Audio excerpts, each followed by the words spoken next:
Pauvre marin revient de guerre, tout doux, tout doux. Pauvre marin revient de guerre, tout doux, tout doux. Tout mal vêtu, tout mal chaussé. Pauvre marin revient de guerre, tout doux. Sur le chemin, il y avait un homme. C'était un soldat. Il avançait tête baissée, dos voûté. Il revenait de la guerre. Il rentrait chez lui là-bas en Bretagne, où sa famille l'attendait. Il en avait tellement rêvé de ce moment. On l'avait gagné, la guerre. Mais il était parti la fleur au fusil, mais il rentrait le cœur en berne. Dans ses yeux défilaient tant d'images.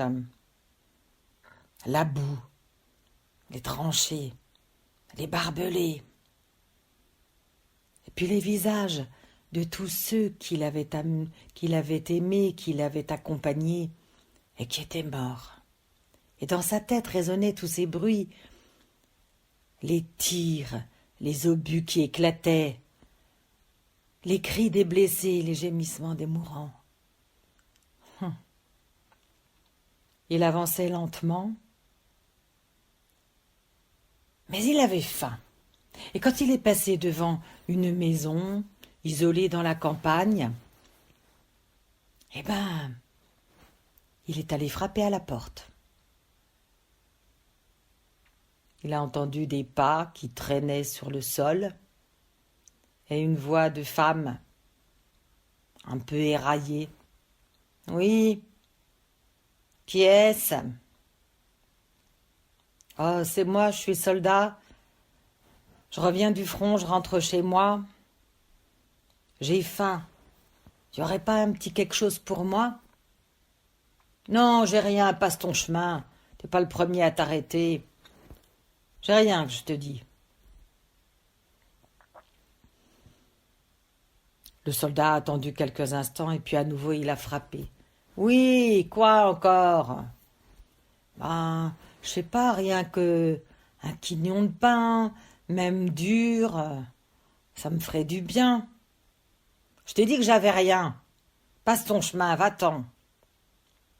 Et puis tiens, si t'as faim, t'as qu'à faire une soupe aux cailloux. Ça te remplira l'estomac. » Soupe aux cailloux. Alors il a regardé par terre et à ses pieds il a vu un caillou, un beau caillou, tout rond, tout lisse. Alors il l'a ramassé et à nouveau il a tenté le coup. Il a frappé. À nouveau les pas traînants et la voix éraillée. « Je t'ai dit de partir. »« Ouais, mais une soupe aux cailloux. » On m'avait dit de faire une soupe aux cailloux, je connais la recette, moi. Mais je l'ai, le caillou. Et il me faudrait juste un peu d'eau. Vous avez bien un peu d'eau, quand même. La vieille a marmonné et elle a déverrouillé les loquets et elle a ouvert la porte. « C'est bon. Installe-toi là-bas, près du feu, là. Je t'apporte une marmite. » Il est allé s'installer à côté du feu. Sur le feu, il y avait un trépied. Il y avait une grande marmite où l'eau bouillait déjà, avec, je sais pas, un ragoût, une soupe, quelque chose dedans. Ça sentait bon, d'ailleurs. Mais elle a enlevé cette marmite-là, et à la place, elle en a mis une petite avec de l'eau. Elle lui a dit, tiens, ça, c'est pour toi. T'as qu'à faire ta soupe. Puis elle s'est assise un peu plus loin. Elle s'est assise sur un banc et elle le regardait, l'œil en coin. Le soldat a pris son caillou, il l'a lâché dans l'eau, puis il est resté devant, il a attendu. L'eau s'est mise à faire des bulles. Ça bouillait. La vapeur le réchauffait un peu et tout en continuant à regarder la marmite, il a dit « Bon, Une soupe aux cailloux, c'est bien, mais chez moi, des fois, on rajoutait du sel. Le sel, ça donne du goût, hein. Mais bon, encore faut-il en avoir. Alors la vieille s'est levée et en marmonnant, hein, tu me prends pour qui du sel? Bah, bien sûr que j'en ai du sel, tiens. Elle lui a apporté un gros pot de sel, alors il en a mis une bonne poignée. Il a attendu un peu et toujours l'air de rien, il a rajouté oui, bah, des fois, quand on en avait une pomme de terre dedans, c'est bon. Ça épaissit dans la soupe aux cailloux, c'est bien. Enfin, encore faut-il en avoir. Non, une pomme de terre, pff, comme si j'en avais pas. Tiens, elle s'est levée, elle est allée derrière, là où il y avait son garde-manger.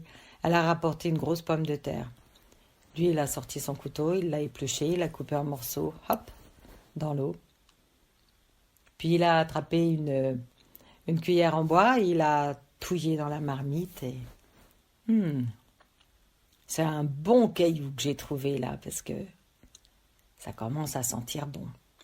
Ça se marie bien, hein, le caillou avec la pomme de terre, mais ça se marie encore mieux des fois quand on en a, hein, un poireau.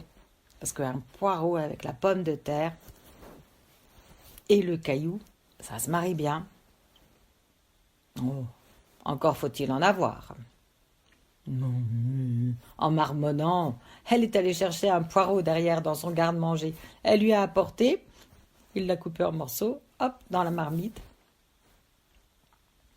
Ça commençait à sentir rudement bon. Il avait le ventre tordu, les boyaux qui faisaient des bonds, tellement il avait faim, mais il a continué.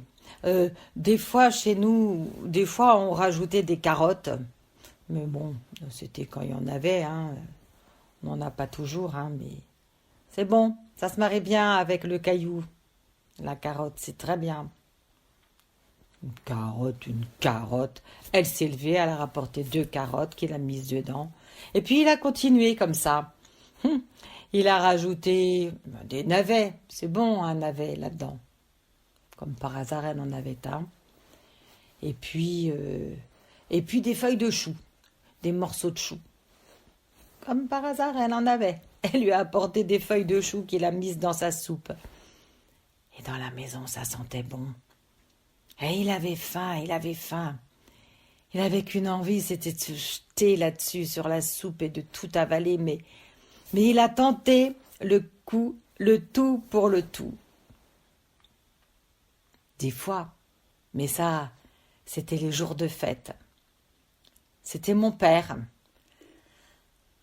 Quand il y avait un morceau de lard, ben, il allait en chercher un et puis il le mettait dedans. Un morceau de lard dans la soupe aux cailloux, c'est vraiment la fête. Mais bon, aujourd'hui, c'est pas la fête. Bon, il n'y en a sûrement pas. Et la vieille s'est levée. Un morceau de lard, tiens, et comment que j'en ai un?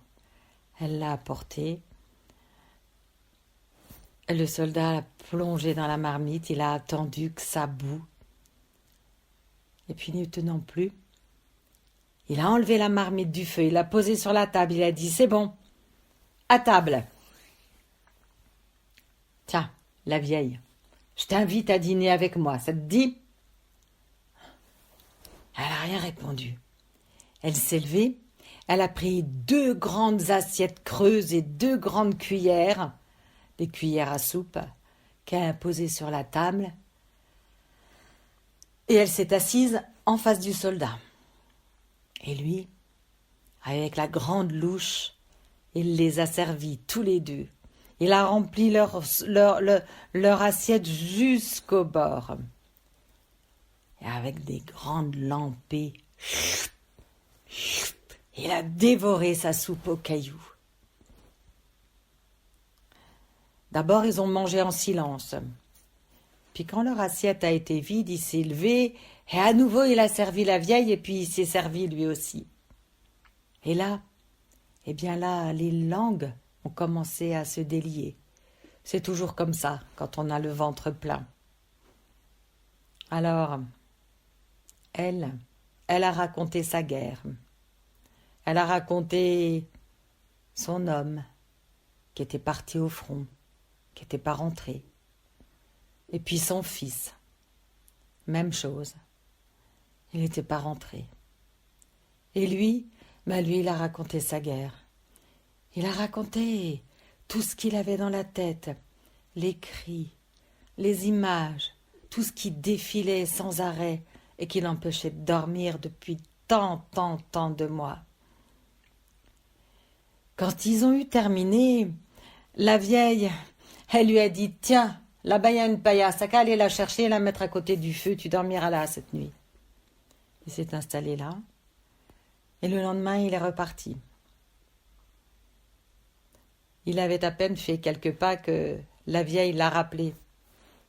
Elle lui a dit « Eh oh, t'oublies une chose mon gars, t'oublies ton caillou. » Ouais, ça peut te resservir, hein, on sait jamais. Et c'est comme ça qu'il est reparti vers chez lui, dans sa Bretagne. Pauvre marin revient de guerre, tout doux, tout doux.